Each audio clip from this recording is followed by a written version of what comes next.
Now let's take a check of the media sector's performance on the market this week. We're joined by Evan Lucas, who's with us from IG in Melbourne. And, of course, the 10 Investor Days had some headlines. What's come out of that, Evan?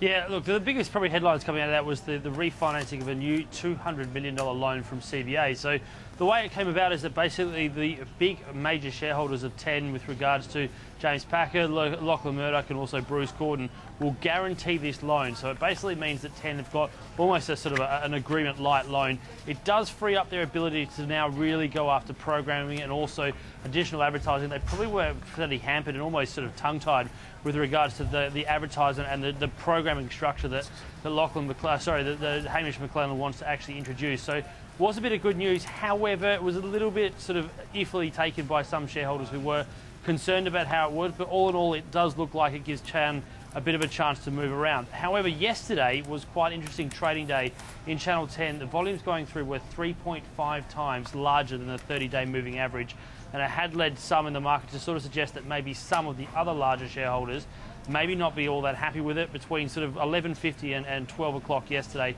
huge amounts of shares went through on a specialised crossing trade.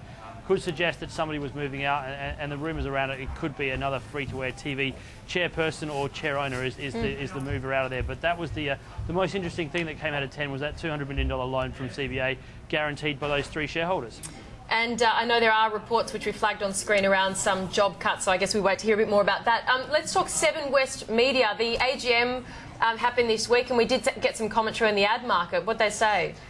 Yeah, the ad market was quite interesting. They're still saying it's still relatively subdued. It's obviously highly competitive. It's nothing new that we haven't heard. We also heard Kerry Stokes probably coming out and basically sort of swinging for other people that he's always swung for, and that's obviously international media companies, particularly places like Google that actually get away using things like YouTube on a specialised tax idea where basically they don't pay anywhere near the amount of tax that the free-to-air television programs do, because they can obviously siphon it off screen because you pay for YouTube into San Francisco rather than paying it into Sydney or Melbourne or wherever the place might be. So that may actually signal a change. We do know that Malcolm Turnbull has sort of talked about that, and Kerry Stokes certainly flagged that at the AGM. He also suggested that they are still the largest sort of producer of Australian and homegrown TV programs, and for that reason they should also get a bit of a leg up as well. So that was the most interesting thing to come out of the AGM, but all in all, Seven's still got a long way to go on that advertising front. They are getting their debt down, and that was probably the most exciting thing that came out of the AGM. I've only got about 30 seconds, Evan, but what's your best 30-second summary of News Corp's earnings? I mean, it was the first one since the split. What's the washout? Yeah, look, mixed results. First quarter was better, $38 million from an $83 million loss, but revenue was down substantially to $2.0 billion, lower than we expected. It's the publishing arm, and we knew how bad that was, particularly here in Australia, but Foxtel and also other sort of online media and digital assets doing better. So mixed result. It did see the stock off about 3.2% because that publishing arm is still a real legacy issue. We'll have to wait and see how they revenue it over the next sort of quarter and a half.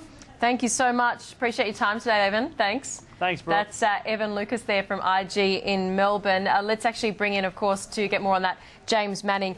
James, just the legacy issues that Evan was referring to around the publishing assets. Robert Thompson was talking about some of the troubles. He did mention multi-platform transformation. Yeah, it's a little bit what about Matt's been saying. You know, a brand now is not just print for newspapers or magazines. News Corp's going through this big transformation.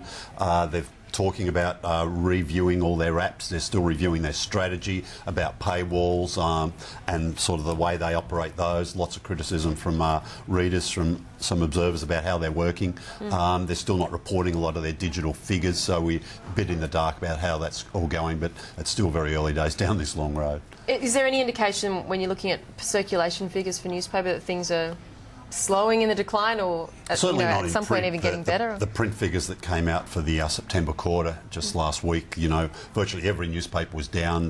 Dailies, Daily Metros, the regional newspapers, the Sunday newspapers. Some of the digital stories are good, but not all newspapers are reporting yet there, so we're not getting an overall picture. But there's good news stories like The Australian. It's up about, you know, it's getting read by more people than ever. They've just got to sort of start monetising that audience a bit better, probably. What Evan was saying about 10, obviously he had a different view on you know, what the market's saying and kind of a different aspect. We did flag the job cuts issue. Yeah, What's been Ten's response to that, though? They were pretty angry about that. Yeah. They came out and said the on-the-record quote from their spokesperson this morning, misleading, completely false and a total beat-up. It came from a Thursday morning report in The Age. That's fairly conclusive, I would have Yeah, thought. that talked about a cost-cut program. Ten denied there's a cost-cut program. They said, look, all businesses are reviewing their costs. Yeah. And Ten's, part of it was no the managers difference from that. Yeah, managers would cut 10%, that kind of thing. Yeah. Okay, so absolutely cheap, denied. sensational story and a cheap headline. Okay, there you go. The annual review's also come out, and it's been Lachlan Murdoch out there just reassuring people about the improvement that they still see ahead. Yeah, look, he comes out and he talks to the shareholders when he thinks it's needed, and he's come out and said, look, you know, the board's well aware that poor ratings are at the core of our problem. The board is continuing to set the strategic direction, and they'll monitor the sort of implementation of that. Now, something else came out this week, this new daily, or it's called The New Daily. It's been launched with the former Murdoch editor Bruce Guthrie at the helm and doing a bit of the PR rounds for that. Do you think it's got any hope of getting a quick getting look the after readership? a couple of days, it's fair to say most people have been pretty underwhelmed by the offer so far. It's a strange ownership structure too. Super funds are investing their money here. Not sure what the members think about that sort of stuff. But the bulk of the content so far, and as I stress, this is like after a couple of days, it's mainly copy from AAP, a video from the ABC. It's very rich in all that sort of stuff, but you can get that elsewhere if you want to.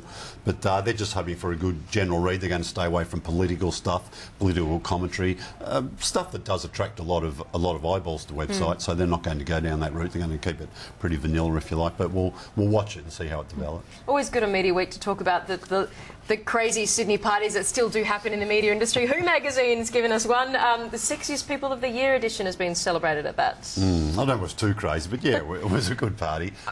Compared to what people we used to see, I suppose, maybe not. But said, they don't hold many That's parties right. anymore. Each magazine usually gets one party a year, and this is whose big one. It's a big important issue for them.